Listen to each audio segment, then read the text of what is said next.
You know how to be liked. You know how to perform. You know how to be desired. But being yourself, not so much. Hello, I'm Josh. I'm a licensed mental health therapist, licensed in Florida, Vermont, and Delaware, and I help gay men and their relationships navigate shame and conflict trauma. So many gay men, when I meet with them, they come in and they're wanting self-worth, confidence, better self-esteem. And as you start talking, on the outside, they get this message that they're doing pretty good. They seem like they're confident, but them themselves don't feel it. They feel stuck. They feel like a fraud. Something is stopping them from being fully themselves and feeling comfortable in their own skin. If this is you, you are not alone. And this is the result of growing up gay in a very heteronormative world. And it's the result of complex trauma. If you grew up and you're constantly reading the room, asking yourself, am I too much? Am I too feminine? Is this person safe? Can I trust this person? Can I truly show up how I want to show up? You learn to adjust. You learn to shape yourself based on what's going to keep you safe, what's accepted, and what's going to keep you connected with the people around you. Gay kids learn very early on that they have to hide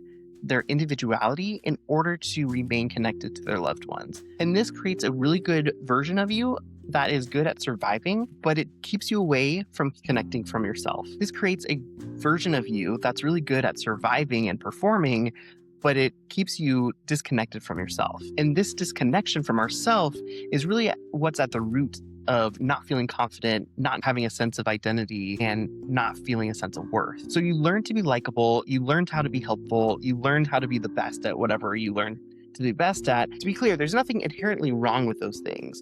A part of our identity is how we show up in the world, but when it becomes your only source of self-worth, that's when it can start to feel empty, because it's based off of external validation, not based off of the relationship that you have with yourself. Underneath all this, there's usually this question of, would people still choose me if I stopped showing up in the way they want me to show up? Or if I showed up in the way that I want to, that's truly myself, would people still love me? So a lot of what we call confidence issues isn't really about confidence at all. It's really about the disconnection from ourself, disconnection from our wants, our needs, our preferences, our own instincts. This is why so many gay men don't trust themselves. It's because you learned early on not to trust yourself, to disconnect from yourself, to disconnect from your intuition, from your wants, your preferences, in order to feel safe. So instead of looking within for answers, we looked to the outside world. So instead of turning inward, we started to look externally for our answers and for validation and for acceptance. And when that happens, self-trust starts to feel threatening.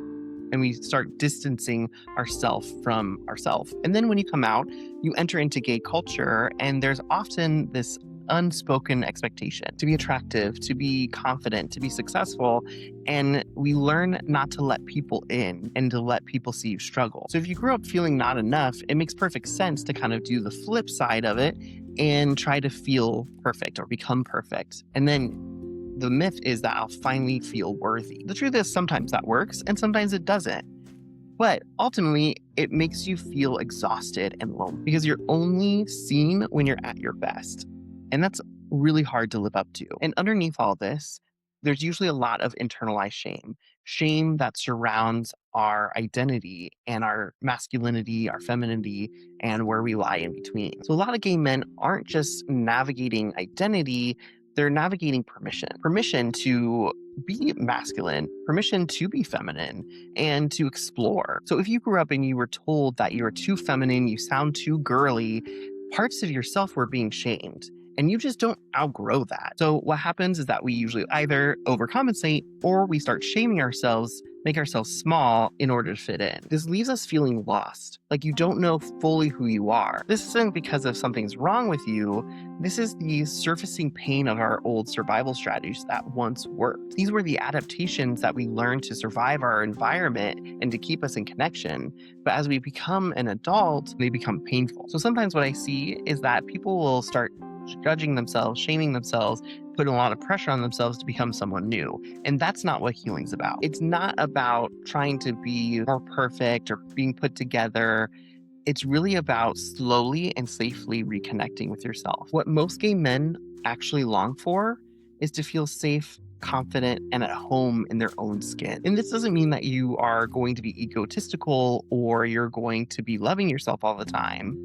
This means that you can be with yourself even through the ups and downs of life. So no matter what happens in life, you'll still be okay and will be able to move your life forward. And this process all starts with curiosity, not judging yourself for how you adapted or your survival strategies, but truly being curious to them, being curious of what you had to do, being curious of who you had to become, and being truly curious of who's underneath. And the greatest way for us to start that process is truly asking ourselves, what's our greatest heart's desire? What do I truly want for myself? And this is how I start all my sessions. And this can be a really challenging question, because if you're used to looking for the outside world to give you an answer, or the outside world to shape who you are, or, how you're supposed to show up, asking yourself truly how you want to show up can seem uncomfortable, threatening, weird, and strange. So if this resonates with you, you are definitely not alone. This is exactly what I do. I work with a lot of gay men navigating shame, identity, and their relationships. I'm really curious to know what's coming up for you during this conversation. What stands out? What do you have questions on?